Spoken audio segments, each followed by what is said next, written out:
Well, everything's better now, Rangers fans. It's all fixed.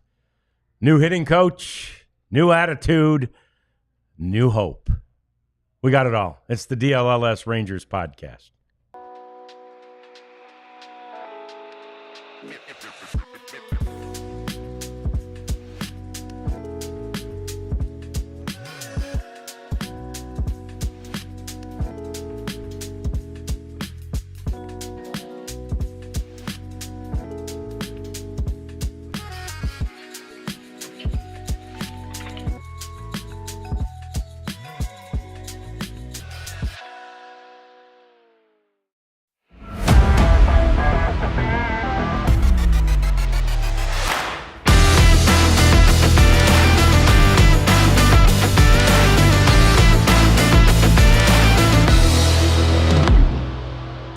Yes, the power of the uncluttered mind on display at Fenway Park last night. At least that's one of the theories that contributes to how the Rangers had such a great offensive night at the plate. 16 hits. And no, all those things I said before are not necessarily true. It's just one game in a row.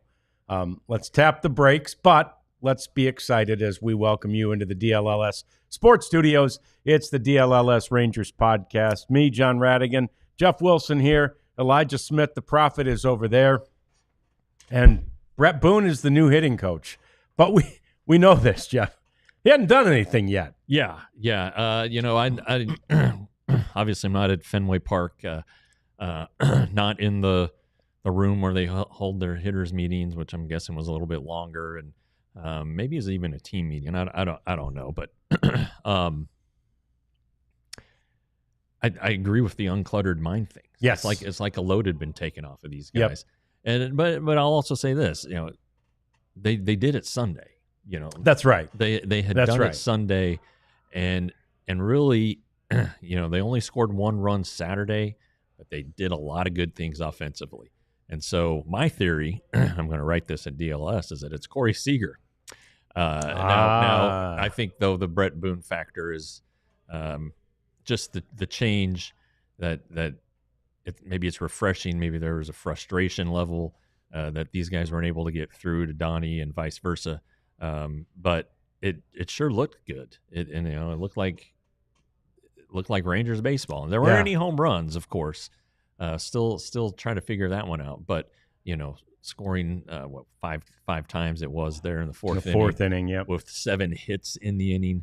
That really tells you that this team's feeling good right now. This group of hitters feeling good. Yeah, most hits in an inning so far this year. 16 hits in the game. That was fantastic, and it was one of those things where they were kind of passing the baton. That's what we talk about that. In that fourth inning in particular. Now, again, was it the 6th on Sunday? Whatever inning it was, they scored 6 runs. Yeah. Third inning.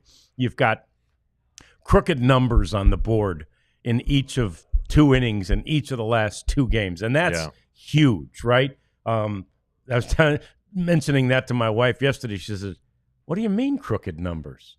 And I'm like, anything that's not a 1. Right. Although really right now, 2's damn near straight as well, right? They need more. They needs to start with 3 or 4 or 5 or 6, and that's what the Rangers have done. They've been putting up crooked numbers, and like we say, Bruce Bochy knew that this team needed just that sort of offensive refresher. I remember I literally, early in my career, I was covering the Byron Nelson one time, and Byron Nelson was still alive, such a nice and friendly man. Right. And he asked, and we were playing a media day event, and he, afterwards, "John, how did you play?" I said, "Not very well, Mr. Nelson." I said, I just couldn't get off the tee.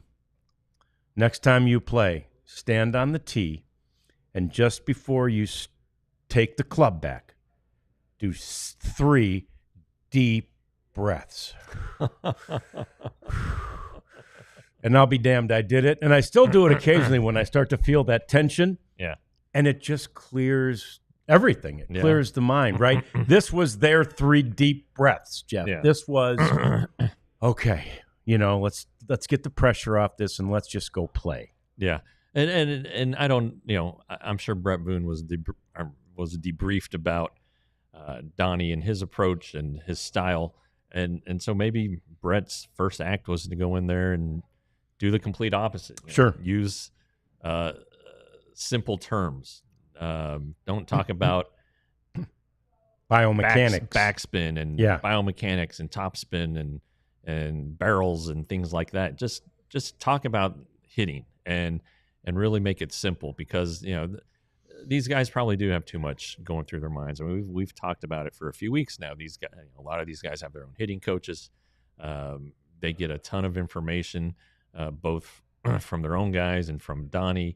Then you have two other hitting coaches too, Justin Veely and Seth Connor. So, there are a lot of voices out there. And if they can get it to where it's streamlined, or as streamlined as it can be in this new era of baseball with personal hitting coaches, then that's gonna help.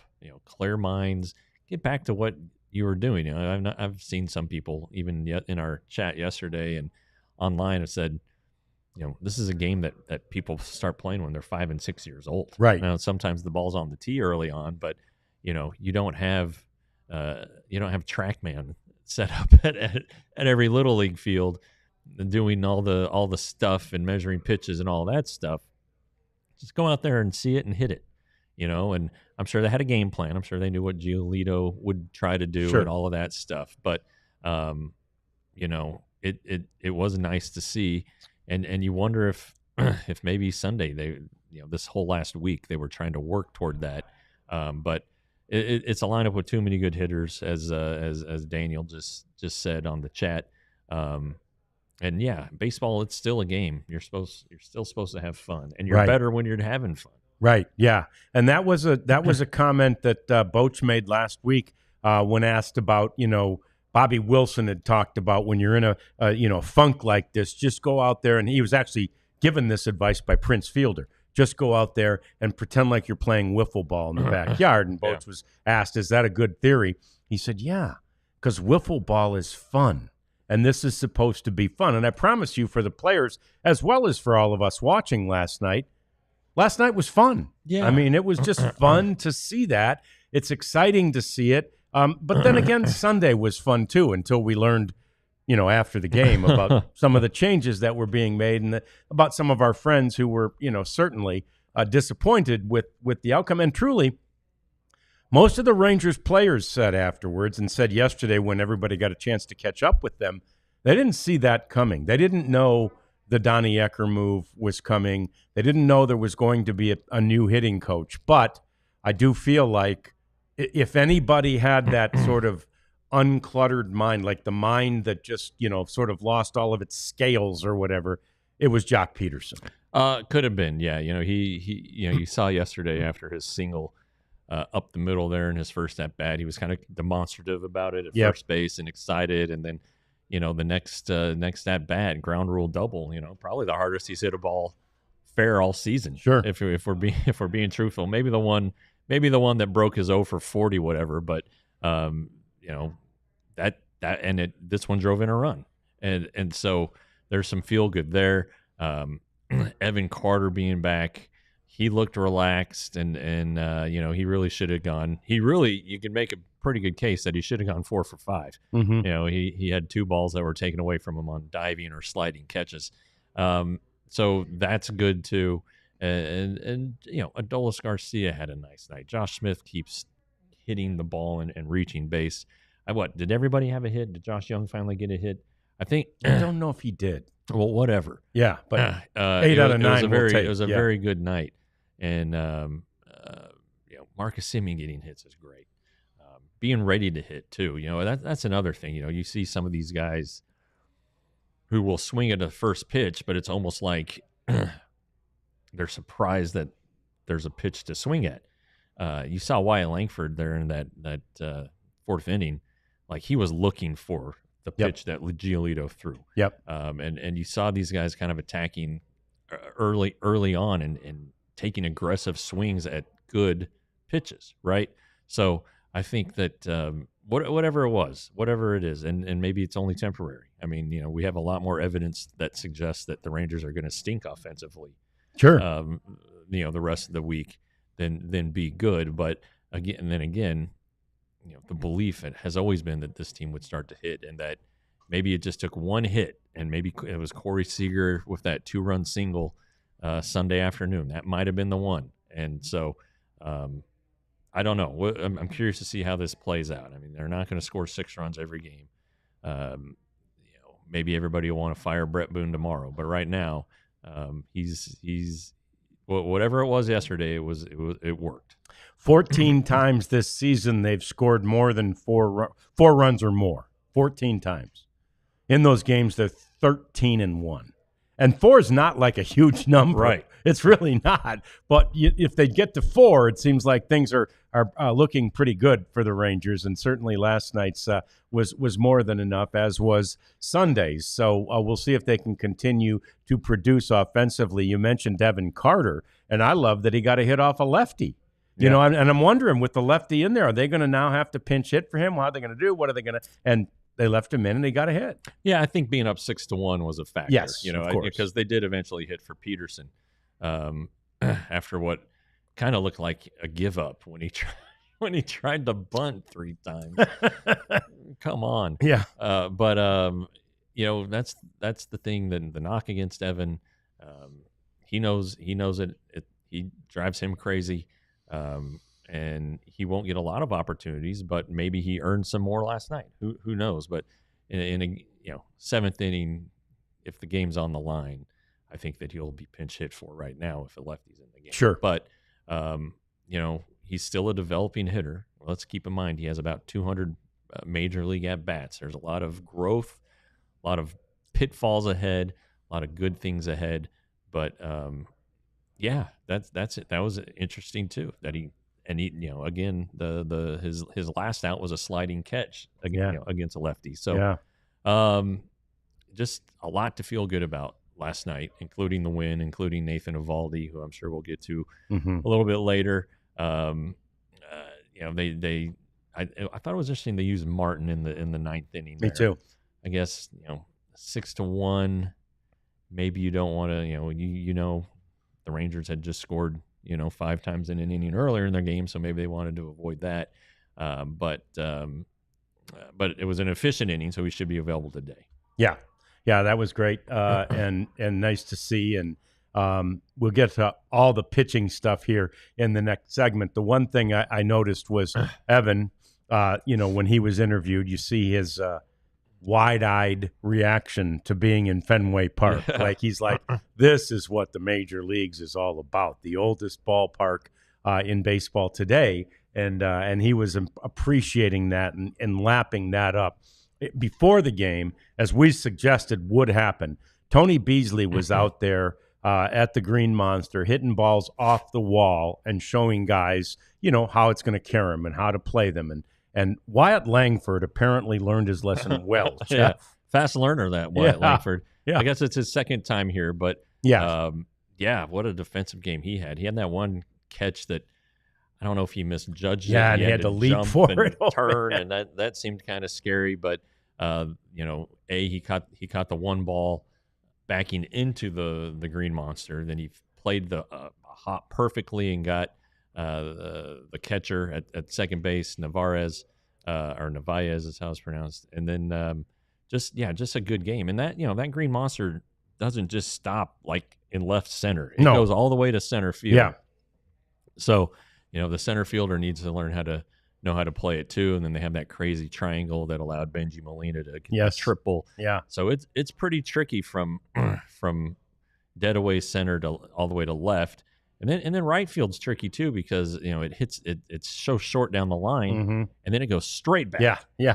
And you saw Adolis on I think it was a double later in the game where he had to run backwards to get the ball, and then that fence is so short, you see guys go over it all the time. All the time. And it's just an interesting, quirky old ballpark. Yeah, that's what's pretty cool about it. It still has that charm that a lot of these ballparks don't have. Yeah, it was a charming game, and it's always fun to watch. It's too bad it got delayed a little bit by rain. We don't expect that to be a factor tonight, which is good news. More coming up as we do get to that pitching, both last night's pitching and a preview of tonight's starter Tyler Malley. That's all coming up. It's the DLLS Rangers podcast. Hey, it's time for some good taint talk. Oh, good. Yeah, grundle is taint. Oh. That's the the area between your butthole and your ball sack. Yeah, and, nice. and Mando is fine with us saying these terms. It's not just me sure? ad-libbing. Oh yeah, yeah. Okay, good. Yeah. So Mando is. What about the bosses? Well, they gave it to us, didn't they? That's right. Yeah. Hey, yeah. let us have some fun with this ad read, and Yeah. what's more fun than taint? So, you have Mando. It's men's deodorant. All right, you can do the stuff that they stick under your arm. They have wipes. It's just stuff to keep your whole body fresh. And in this swampy place where we live, where it's super hot and humid in the summer, we all sweat. We all sometimes question our freshness, but not with Mando, because Mando has got you covered in all kinds of ways. It's deodorant, yes, but it goes so much further than that, and it gets every body part, including the taint, if you so apply it. Grundle, whatever you want to say. Anyway, as a special offer for new listeners, get $5 off a starter pack with our exclusive code. So go to mando.com, shopmando.com, and use the code DLLS for that $5 off the starter pack. and if you don't use it, you might have to hide your identity. These are Shady Rays, and they would help you do that. These are the Color Rush Polarized Huron Shady Rays. And if you stink, at least you could kind of hide behind your glasses. But you shouldn't. You shouldn't stink even if you're wearing these. In fact, especially if you're wearing these cool glasses, you shouldn't do that. Shady Rays are the best, almost indestructible. I have a birthday coming. I'm going to be putting a couple more pair of these on my list. I'm serious. I really like them. I really think you should get some. All you have to do is go to shadyrays.com, get 35% off if you use the code DLLS. All right, so Nathan Eovaldi, we talked about it yesterday. He pitched. He's a hero. He had pitched in Fenway Park. It was his home park for 4 years. Yeah. So he knows every nook and cranny, every pesky pole, and everything about the place. So it showed last night. I just thought he was just so, and it's not like he's ever really out of control, but he was just so in control of the moment, right? In control of that game. Yeah, there was a hairy moment there in the first inning with Bregman batting, where the couple balls got away from him, and that I think was weather induced. Yep. He made a quick adjustment though, and ended up striking out Bregman, who maybe might have been a little apprehensive there after taking a couple high and tight. But he's very familiar with the ballpark. Of course, he's been one of the best pitchers there for the past 6 or 8 years. The numbers bear that out.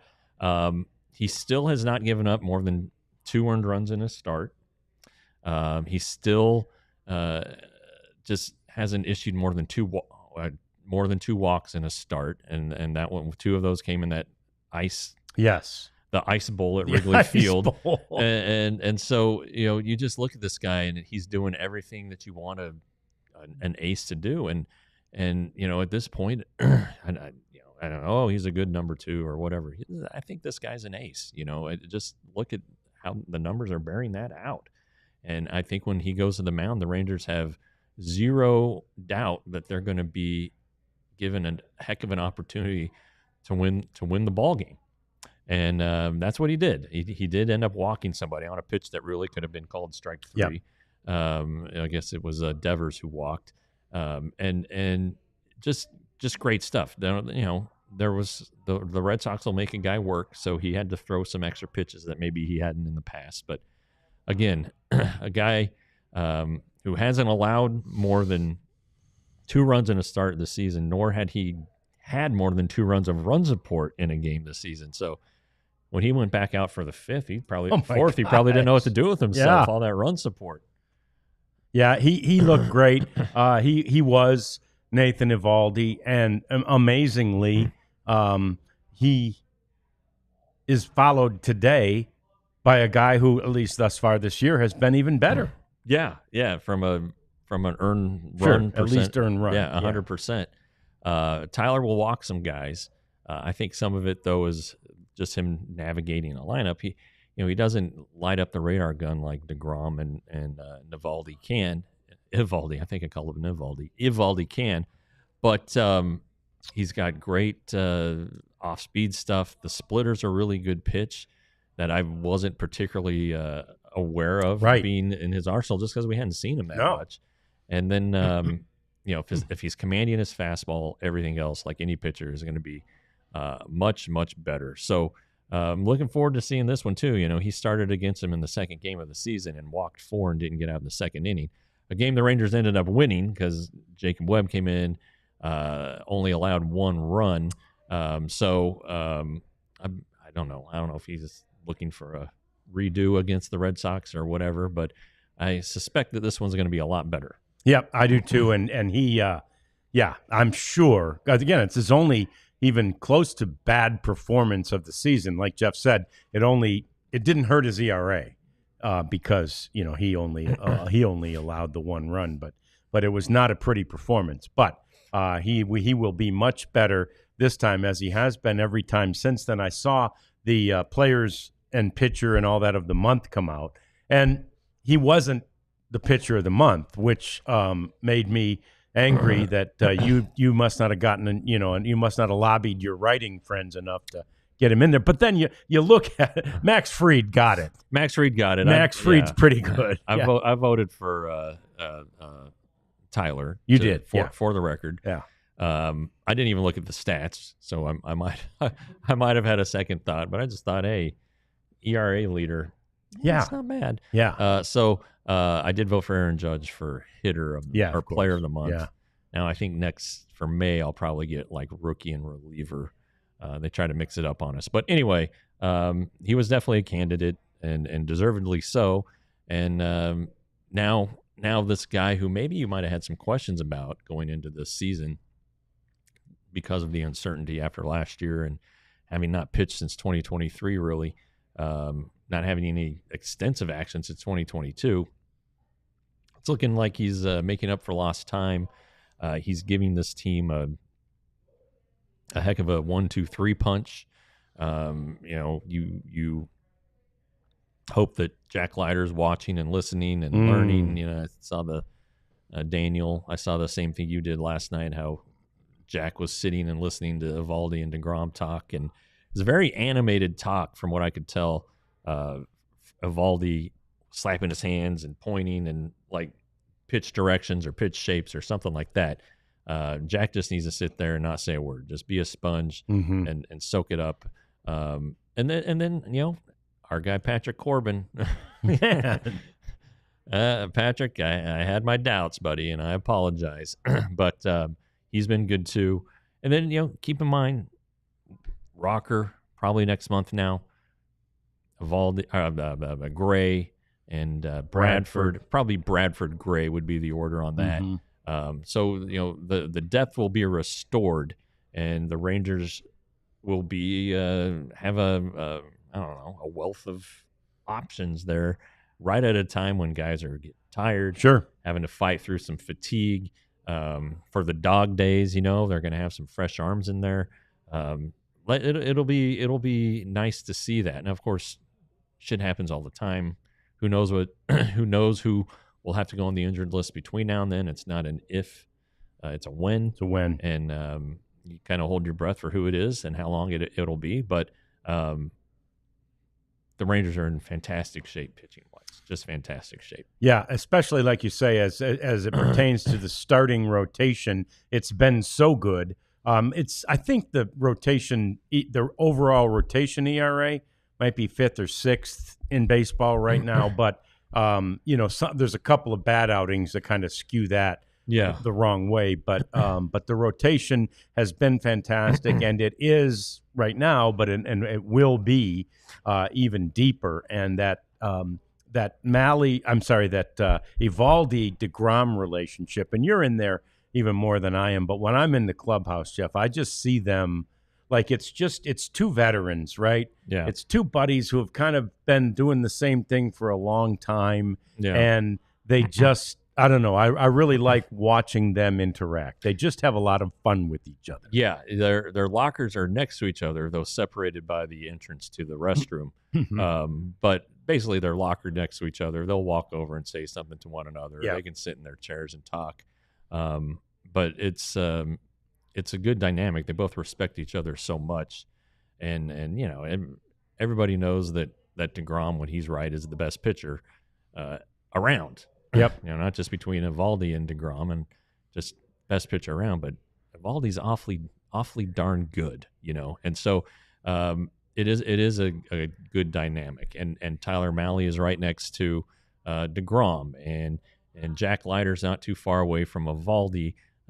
Bradford and Rocker are next to each other on the other side of the room, and Gray is right there in that Eovaldi right in that Leiter mix. So yeah, they I don't know if it's by design or what. Maybe it is. I mean, the veteran guys always get the extra locker space. So, there's nobody lockered directly next to Eovaldi and DeGrom. But, the fact of the matter is that there's a good bond between these guys. They watch each other's bullpen sessions, and they talk pitching. They want to get better. They want to help each other out, and they certainly are doing that. All right, the Rangers have the third lowest ERA among their pitching staff at 3.37. Oh, that's the staff or the starters? The staff. Okay. Your Tigers first at 2.96, and the Royals at 3.04. Okay. The Rangers have a 2.97 ERA over their last 21 games, which is pretty good. Wow, that's extremely good. Starters have allowed 2 or fewer runs in 11 of the last 12 games. That's stunning. That's staggering. That is an impressive number. They're 47 walks, fewest in the majors. The rotation's ERA is also 3.04, and it's the lowest of 35 games in franchise history. At that 3.04 at the 35 game mark. That includes the Senators. So this is a historic, pretty good team. Yeah, crazy how good it is, and that's exactly why the hitting needed to be addressed in a dramatic way. I agree. Right? I agree with that. When you've got that, when you've got the best pitching you've ever had in franchise history, and this team is built to hit, we know they can hit, you've got to figure that out. And we don't know that they officially have completely figured it out, but they appear to be headed in the right direction. Yeah, back to Eovaldi and DeGrom, they don't just watch pitchers. They watch the game. They watch trends. They know hitters around the league because they have to game plan for them. And so they know offensive trends and whatnot. And they have both said that this team is too good to keep scoring 1 and 2 runs a game. It's something they're going to break out eventually. And I joked to DeGrom. I said, well, from your Mets days, not getting any run support. He said, yeah, have you seen my 1-loss record? So but he also said that's where he learned that you've got to compartmentalize that part of it. You can't control what the hitters are going to do. No. But what you can control is going out and giving them a chance to win with 1 or 2 runs. And so they do get frustrated. I know they do. The president of baseball operations was a starting pitcher. Yes. You think he doesn't get frustrated when he would go out and give up 1 run or 2 runs and not win the game? So I would imagine that that was a huge motivating factor for Chris when he making this decision to fire the hitting coach. That we're just wasting this stuff, this pitching staff. Historic things are happening, and we're a 500 club right now. So I'm guessing that all things involved, of all the things that were involved, the wasting the pitching performance is probably right there at close to the top of his list, at least. Yeah, there's no doubt. And it was frustrating for fans, and it was frustrating for management. It was frustrating for both, and it was frustrating for the players. I mean, the hitters, guess what? They really wanted to hit. And now they are, at least, for right now. And we'll hope that sort of the dam has opened, right? The dike has burst, and now you'll start to see just a flow of runs like we expected from this team. As Jeff mentioned, the next thing to watch for is power, slug, home runs. Yeah. I mean, especially in that bandbox, there should be some home runs hit out at Fenway Park. So yeah, let's not get too greedy. Yeah, that's right. We'll take runs. We'll take wins, but should be some home runs too. More coming up. Let's talk about perhaps one of the best players in the game. It's just unbelievable what Josh Smith has done and what Josh Smith continues to do. We talk about the guy that Boach likes to call Smitty next on the DLLS Rangers podcast. I'll do Empire. So if you watched yesterday's show, you'll remember that I was awakened by a screaming wife because one of our dogs had brought in a dead mouse and put it on our floor with some blood. It was a fresh kill. Well, I get home from doing this podcast and picking up my daughter from school, and actually she didn't go to school. She was sick, getting her prescription from the grocery store. Yeah. And I'll be damned if the mouse killer didn't throw up in the middle of the floor. Oh, of course. And so guess who got to clean that one up? Me. And I was like, as you said, let's just call Empire. Let's just pull up this board and just get Empire to our house, schedule a free in-home estimate today. They'll come, they'll help you match with the furniture, the colors, and everything. And they'll give you $350 off if you go to empiretoday.com/DLLS and get new floors. They are the leaders. It's all they do, and that's who you want you to do your new floors, Empire Today. Yeah, it'd be a great call. I'll tell you another great call, especially if you're a business owner, is LinkedIn Jobs. You're familiar with LinkedIn. Matter of fact, I was on LinkedIn today because all of us have probably a profile from mine's 15 years old. And I connect with people on LinkedIn that I haven't seen in a long time or haven't heard from, and I see they've sent me a message. It's not the most active social media site that I have, but I reach out to people. So if you want to find somebody to employ, right? You need another employee. You go to LinkedIn Jobs. That is the best place to go. They will get you the best candidate, and they'll do it very, very efficiently. LinkedIn Jobs will post your job for free if you go to LinkedIn.com and use the code Rangers.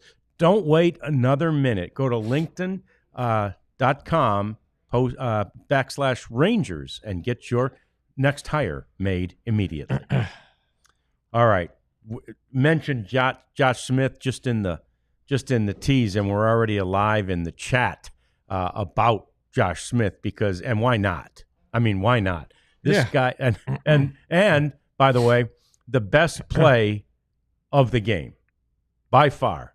And then the best tweet that followed it up was Josh Smith using Blaine Crim's glove, by the way, because Josh's first baseman's glove isn't broken in enough. Josh using Blaine Crim's glove, snags a ball and didn't think he had it because it was so high up in the webbing. And then he turns around, he's looking all around like, where the hell did the ball go? Oh, I have it. And somebody tweeted, it's like that moment when a dog discovers he has a tail. What is that? Oh, it's a tail. So it was fantastic. It was, and Smitty can have fun with stuff like that. Too. I hope to one day experience that on the golf course where I'm looking for my ball on a par 3 and it's actually in the hole. In the hole, yeah. The guy can play anywhere, and he does not. I mentioned to him Sunday, Scott Sheldon. Yeah, the guy. Does he know of him? He did not know. No, he was not aware that the Rangers have a player in their history who played all 9 positions in a 9-inning game, and I told him that. And he said, I don't want to play pitcher. I don't want to play catcher. Yep. So he's happy with 7 of the 9. But he did also say he'd do it if he had to. First base is foreign territory for him. Right field, not at all his position. Center field was not it either.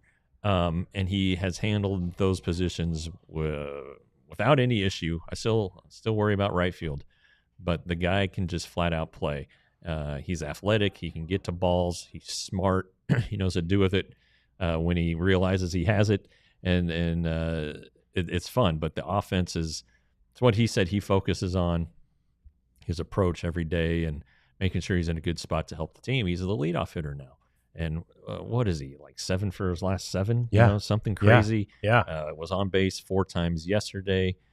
4 times the day before. 4 times the game, maybe the game before. Yeah, maybe it was 5. Might have been 5 the game before. Well, whatever it is, it's really good, and he's become indispensable. The Rangers have to have him. No doubt. He has to be in the lineup.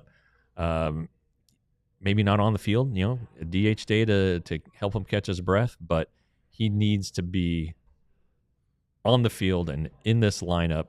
And you just can't do anything about it. I mean, it's obvious. And yeah, I agree. He has been the Rangers MVP so far. Yeah. With Langford and probably Seager right in there. Some of the pitchers might have an argument, though. I don't know if pitchers should win the MVP. But the fact of the matter is, this guy's great and has been so far. And hey, the Rangers need him. He's 7 for 9 the last 2 games. 7 for 9. It's amazing. It's amazing, and he, he has played so many positions, and I don't know exactly how they're informed of what they're doing that day, but recently it was going to be the first time he played right field, and he's game for anything, and he takes a look at the sheet, whatever sheet they are given, and he says to his teammate, "What position is 9?" So, the numbers, each position is numbered, and 9 is right field. And he did not. He goes, 9? What position is 9? Yeah. For a minute, he thought maybe he was on the bench. Like, oh, no, there's 9 out there. Yeah. Yeah. No, he probably never had to even consider it, I mean, no. Great shortstop, probably growing up, and he pitched a little bit. And, all those great athletes, like we were talking about yesterday, they play up the middle. And there's probably no consideration ever given to 7, 8, or 9. Maybe 8, but definitely not 7 or 9 at that level, those levels. So that's pretty funny. But he's handling it well. It seems like he's, I would think that a team would love to have Josh Smith as their everyday shortstop. Sure. I bet that there'd be a couple teams that would probably give up quite a bit for that, but the Rangers can't give him up. Nope, they just can't. No chance. I do like the comparison that somebody had in the chat there, that he reminds of Craig Biggio. There it is, Daniel. And Craig Biggio was an amazing guy. Started as a catcher, right, and then moved to the infield, and then moved to the outfield. And again, he wasn't doing it quite as sort of every other game, something different position. But he proved, Bish, who's a Hall of Famer, by the way, that he could do it. He could do every different position if they needed him to. Yeah, and what a career he ended up having, with the power and everything. One of the killer bees for the Astros, who could never beat the Braves. But I don't know that there really is a comparison, though. I mean, Josh is a left-handed hitter who can run and play all these different positions, and I don't like comparing guys anyway. I don't want to say like Rod Carew, or something like that, or be too out there. But he's a tip of the cap to the Rangers pro scouting department. He came over in the Joey Gallo trade, and that's just Smith alone has made the trade completely worth it. But then you throw in Ezekiel Duran, who helped the Rangers to the World Series in '23, and Ben Zobrist is a good one, Blake. I'll give you Ben Zobrist. So anyway, just a good story, a good fun story. Yeah, no doubt about it. And by the way, Blake had the news up there that I had not seen. Had you, Jeff, that the Tigers have pushed Skubal back, so the Rangers will face Tarek Skubal on Friday. Oh well, such is life. We'll deal with that, right? That's a tough one. It doesn't matter. No. This team, new hitting coach. New hitting coach, away they go. It's just fantastic. And Josh Smith in the leadoff spot, and it was the call I was like looking for, asking for when Marcus was having his struggles at the top of the order. He just always seems like he's built like a leadoff hitter, and I think he's really embraced the role. Jeff, and again, I mean, he kind of has that prototype, maybe not quite as much plate discipline as an Evan Carter type, but he can get on base, he can score, he can run, he can, all those things that you want your leadoff hitter to do. Yeah, he is a little more aggressive, but he will take walks. He's not Marcus Semien in there, right? And Marcus takes walks too, but Josh has 12 walks this season.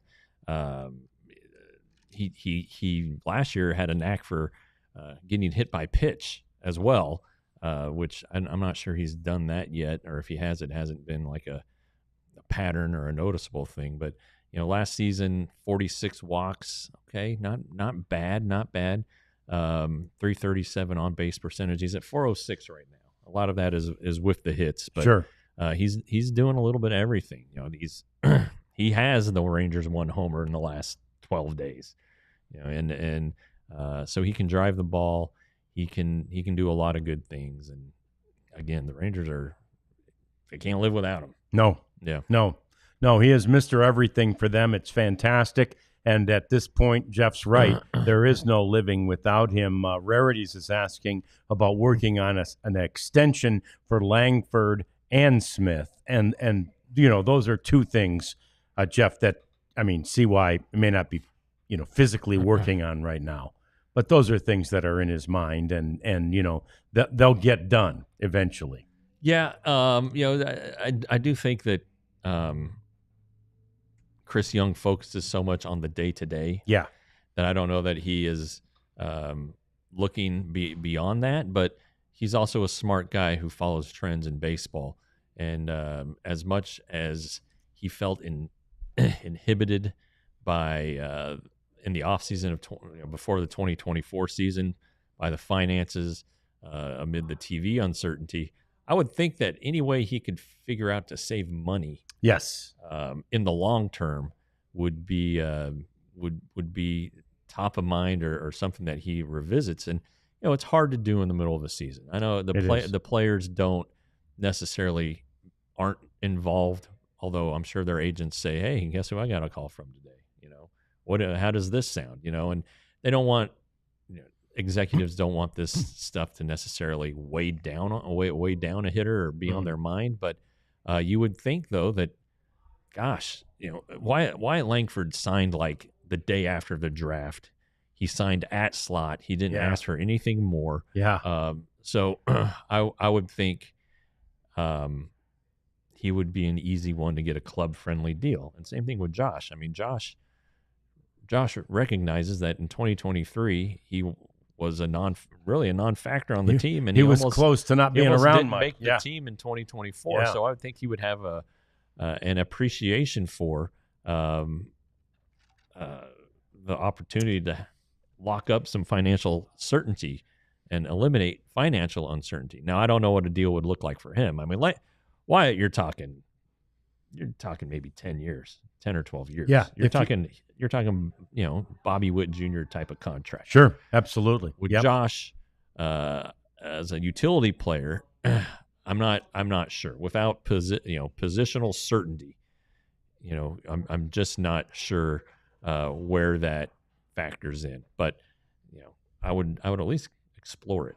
No doubt. And if you can get these, the Rangers don't have a huge history of locking up the young guy, right? Yeah. That's not always been their MO. Did they do that? Did they do it with Elvis? They did it with Elvis. They did it with Elvis and Ruge. Odor. Yeah. Kinsler and Derek Holland are the ones that I recall. But they weren't. Elvis's was a longer deal. Elvis's was the longest of those deals. But they did them in spring training or right at the start of the season. Yeah. This isn't something that they're aiming to do in the middle of the season. So I wonder though if the talks weren't left somewhere in spring training where they could easily pick up and get something done pretty quickly. Yeah, and certainly again, that is something of a trend in baseball because it gives you what? Cost certainty, right? Yeah. You know what your cost, some of your expenses are going to be for a longer term period. Of course, the risk on the part of the team there is once you sign that baseball contract, this isn't like the NFL or even NHL in some ways. You're on the hook for it, right? Yeah. You're paying no matter what happens to the player, right. a la Jock Peterson. Rougned Odor. Right. That one might still. It was a while ago, but that wound might still be festering. Might haunt them. Yeah. But it just seems like these guys have their things in much better order than Rugned did. Yeah, yep, indeed. More coming up. It's our cleanup segment as we quickly, it seems, already wrap up this show. We'll talk about one of our favorites and say goodbye next. It's the DLLS Rangers podcast. And it is, oh yeah, you got win column. I've got win column today. I'm following up what you've worn the day before. Oh, smart. Yeah. Plus they won, so yep. Maybe we need to, if they win tomorrow, or tonight, you need to win yours tomorrow. Yeah, or yours tomorrow. It's in the wash. I'll get it out. Yeah. Okay. Yes. Yeah. Okay. Anyway, store.allcitynetwork.com is where you get all of our badass DLLS gear. I have, as I always mention, the 2 shirts on the screen. I'm just rolling in DLLS merch. But I tell you what, apparently the biggest seller is a Star shirt. Yes. About the Finnish guys. Yes. The Finnish Mafia is the name of the shirt, and I could name one of them, but they're Mikko Rantanen. There you go. They're from Finland and really good. So anyway, it's not just Ranger stuff; it's all of our teams, and you can acquire these items at store.allcitynetwork.com. Be a great idea. Mikko Rantanen, what a guy. Read about everything he has done and will do from our Sam Nestler behind the paywall. And I was on our site today just kind of perusing again and looking at everything. And there's now little things that denote on there. This is, paywall, or this is diehard. That's what it says. Yeah, diehard. Diehard. So you need to be a diehard to read most of the articles now, and certainly most of the best ones. So become a diehard so you can get all that content about the Stars, about the Mavs, the Cowboys. How about their big trade today? Cowboys getting a wide receiver in here. So there's a lot of all the other sports, and of course, all this content we've got with your Texas Rangers. It's all behind the paywall. We want you to be a part of it. So just pay the $79.99. Get a free shirt. That's $35 right there, and you'll feel really good. You also get 20% off of our events and other merchandise that you will no doubt want to buy after you buy one or get one of your shirts for free by becoming a diehard. Yeah, so, Prophet, did we get the Leote farewell? Did you see that? No? It's all right. Leote Taveras sent a nice, you can find it. He can probably pull it up. Leote sent a nice thank you to all the Texas Rangers fans. And if you missed it, I think it was on that. We've had it on the show yesterday, but right towards the end of the show. Yeah, he was claimed by the Mariners. Somebody asked earlier in the chat, would claiming him, would the Rangers be able to apply that money? As it turns out, I think, if I heard correctly, the Rangers are paying him. Are they? Yeah. Oh, it's $3.7 million. Yeah, is that what the number is? No, the Mariners picked it up. They did. The Mariners have that money. Okay. And it wasn't a trade, so the Rangers aren't helping the Mariners pay it. Okay. So that money can go anywhere. Yeah. Yeah, and go to the electric bill. I don't know. Yeah. Maybe Ray Davis just has an itch and wants $3.7 million in his pocket. I don't know, but it could be. You could pay it forward, if you will, at the trade deadline or whatever. So maybe it says Blake says he's playing right field for the Mariners today. He's never played it in the majors. He has played it in spring training. I've seen it. He's got a great arm. That won't be a problem. None of the outfield positions would be a problem for Leote. So you got Leote and Julio Rodriguez. That's a lot of ground getting covered there. No doubt. For sure. But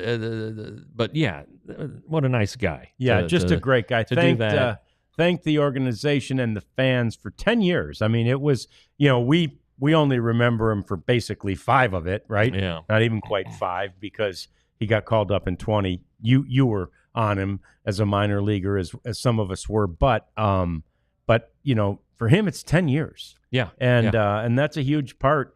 It's basically more than a third of his life at this point. Yeah. And here comes the, there it is, Leote, and he's thankful for the unforgettable years, that the opportunity he got way back in 2015. And this is, really Leote to a T. Texas will always be home. My family and I are excited, though, and ready for a new chapter with the Mariners. And then prayer, baseball, heart, God is good, and that's who he is. He is the nicest guy. Yeah. And I can't wait till the Mariners and Rangers meet again, because I look forward to going over there and saying hello to my friend. And driving that car. That's right. Yeah. Get that roll. But I had, called him a tremendous talent on Twitter, and somebody's like, explain that. The guy is oozing talent. Yes. He's fast. He has a great arm. He hits for power. He's a really good defensive player. I know he's made some mistakes here this year, but the guy has the complete package. He just hasn't put it all in the same box yet. And I think he just kind of ran out of time. But the Rangers signed him in 2015 for $2.1 million. That was their big international expenditure that year. And again, I had somebody telling me that, oh yeah, Lou, you'll be in the majors at 18. Didn't quite work out that way, but and like I said yesterday, COVID and the lockout really conspired against him. I thought, if COVID doesn't happen, he probably doesn't get to the majors until 21 when they're rebuilding. He's probably in the majors, but maybe not until 22. And now you're talking about a guy who's just entered salary arbitration, or is maybe pre-arb still. But he's still young. He's 26. Yes. There's a lot of good years ahead of him, I believe. So we have a note from Mason. Cole Drake, Ryan Lobus, and Skylar Hales just threw a combined no-hitter for Frisco. Oh, wow. Well, that's pretty fun. That's fantastic. Yeah, it really is. The talented starter, potential guy, a guy who came through last year in Lobus, and the Skylar Hales who throws 100 miles an hour. So that's kind of fun. Yeah, I'd seen that Cam Collied had a good game offensively, but I had not seen the tweet about the no hitter. So that's fun. Ozzie D. Leote has the most important walk in Rangers history. He absolutely does. Yep. He started game 1 of the 9th inning of the World Series with a walk. Marcus Semien then made it out, and Corey Seager then hit the ball into the seats and tied the game. Yeah, and that's right. Relics just said most games in center field for the Rangers. He accomplished that last week. Yeah, it's not like he had just passed. I guess Odeby McDowell would be my guess. Yeah. He also Leote hit a home run off of Justin Verlander in the ALCS at Houston in what was a tight game, and I think proved to be one of the decisive runs. So Leote did some good things. And to your point about the athleticism, I remember when he first started, when he first got called up, and I was at the time doing Rangers Live with Mark McLemore, and Eli White had kind of captured everybody's attention and made some spectacular catches and out in center field. And Eli was very fast and, enticing. You look at him, you think, wow, that's a great center fielder. And here came Leote, and Mac's like, God, give me that guy, right? Mac could tell the instant he saw him, that guy has it all. He's the total package. Now, did it all happen exactly as Leote wanted? No, it didn't. And part of that is probably the fact that he was called up earlier than he was necessarily ready to be called up. But he's got that talent in him, and someday it still easily could be unlocked. And if it is, I think you won't be wondering if Jeff's calling him a 5-tool player, because he's got the tools. He does. I don't know if he has the hit tool. Yeah, maybe not. But and he's not going to hit 30 home runs, but he'll hit you 15 to 20 if he's right. So, just a talented guy. That's my point. The guy is very, very talented. Yep. Okay. Oh, and speaking of Mark YouTube feed, because over the weekend when we're not doing shows, we're going to get Mac, and he's going to join us to talk about his former teammate, Bret Boone. And so Mac and Booney were together for 3 years in Seattle. So you'll want to definitely watch for that on our YouTube feed sometime over the weekend. In the meantime, let's talk about Clayton Kershaw, another Dallas-Fort Worth guy who's a favorite whenever he's not pitching against the Rangers. And Clayton Kershaw had another rehab start. Now, this one was just against rookies, I think, in Arizona. Oh, okay. He's done them, most recently he had a rehab start against some AAA guys. But they're trying to build him up, and he's feeling good, and they're trying to build him up and get him to 6 innings and 90 pitches. And he went on there the other day in their Arizona team, and he shut down the opponent with no runs, no hits, no errors, 1 walk, and 6 strikeouts. And these little kids are probably going, holy crap, what is this guy? Yeah. But it appears that the point on all that is it appears that Clayton Kershaw, may be back. And really, the way the Dodgers rotation has gone, 100%. They can definitely use it. No doubt about it. They are beat up. Tony Gonsolin, though, has pitched well since coming back from his Tommy John surgery a couple of years ago. But yeah, without Blake Snell, without Glass now, I don't know who else they're missing. But they do hurt pitchers. It's amazing. It's an alarming trend here the last few years, how the Dodgers just keep running out of pitching. And it it came up last year. They had to make a acquisition at the trade deadline in Jack Flaherty, and then they still were throwing bullpen games in the World Series. And the World Series. Unbelievable. Yeah. It's the only thing more amazing than how many pitchers they sign every offseason is how many they lose, right? And to injury usually. Yeah. And again, all those injured guys are still getting paid. Fear not. The other news, the White Sox, are really becoming the White Sox again. Now the Rockies may have something to say about the worst record in the game. Not only now, they do have something to say about that, but before they might set a record, the Rockies, for futility this year, and they may set a record so hard that they'll throw away the key on that deal. But White Sox are White Soxing, and so yesterday, and again, we can't show you this. I wish we could. Yesterday, they went all Jose Canseco on us. There was a pop-up on the infield, and Chase Mydroth, one of the guys who was in the trade for Garrett Crochet.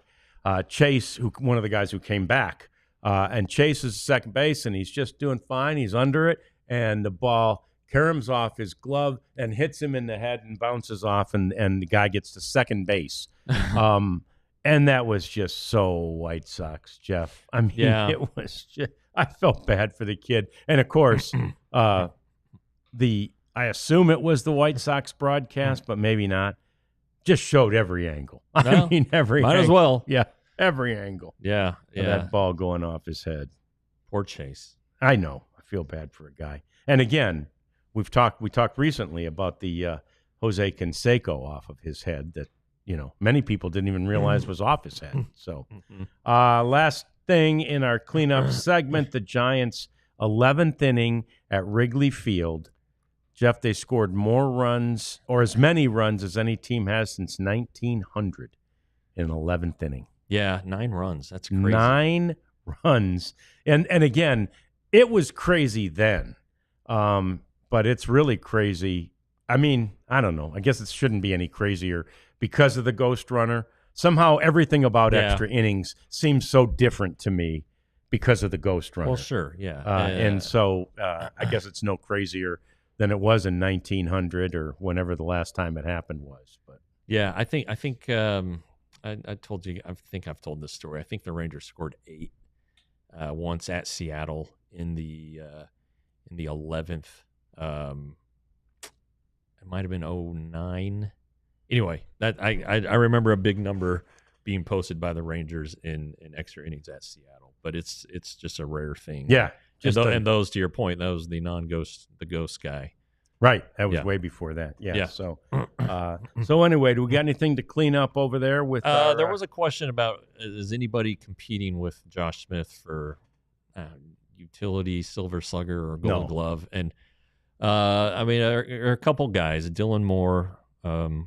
With the Mariners, I think he might have won a Gold Glove last year, actually, and he has 6 home runs this year. Former Rangers draft choice, Dylan Moore. Oh, okay. And then Zach McKinstry for the Tigers. He's considered a utility type, but he's not as good as Josh. So there you go. There are a couple possibilities. Yeah, and that question about Josh Young. Batting lower in the lineup. Yeah, Shane. I meant to mention that. Depending on how you structure your lineup, a lot of times you do it in thirds. 1 through 3. You want a guy who can get on base, a guy who can get him over, a guy who can drive him in. 4, 5, 6, kind of the same thing. And then 7, 8, 9. Evan Carter first, Jonah Heim, and then Josh Young potentially there. Keep in mind too that the Rangers have left right, left at the top. So having another right-handed batter in there at the bottom makes it a little bit harder on bullpen decisions later in games. Yeah. So there's usually a method to the madness, and anyway, that's the answer there. And I like Jock Peterson hitting after or right around his buddy Corey Seager. Yeah, they seem to feed off each other a little bit. I think Corey's doing all the feeding and Jock's doing all the eating. All the eating. He's lapping it up. It's okay. And some people might take that a different way too, because Jock is a little bit portly. Yeah, he doesn't have the body you'd expect a guy who can hit 25 home runs to have, or at least not on the major leagues. Maybe at a softball field. But anyway, who am I to talk? True point. Who are any of us to talk? Well, that's what they pay us to do, actually. So yeah. We have to do some of that. Anyway, that's going to do it for us on this day. Don't forget the Rangers and the Red Sox early tonight. Another one of those 5:30 starts. Doesn't look like rain will be a factor tonight. So we'll see you tomorrow after a getaway day game. We will be here as soon as tomorrow's game ends, hopefully talking about a couple of wins. We'll see you then on the DLLS Rangers podcast. We got a super chat. Oh, we're back. Super chat. Ozzy D, my man, $4.99. Do you think the Dodgers could be a potential trade partner? Surplus pitching for hitters. The Dodgers have some struggling hitters. Like, I thought Michael Conforto would be a good fit for the Rangers, and he's hitting like $160. I don't know. The Dodgers can go get whoever they want. Right. I wouldn't put anything past them. They have a great farm system and unlimited resources. So maybe Ozzy, you bring up a good point. Yeah, that's something to consider. If you can, because their farm system is still really good too. Yeah. So if you can swipe something from there because you have this surplus of pitching, I'm sure it's something Chris Young would do if he could. Yeah. All right. Let's do anyway, it. Thanks, Ozzy. We appreciate you. We appreciate all of you in the chat today. Let's do this again tomorrow after Game 3 of the series against the Red Sox. We'll see you then on the DLL. We all silly like the mayor.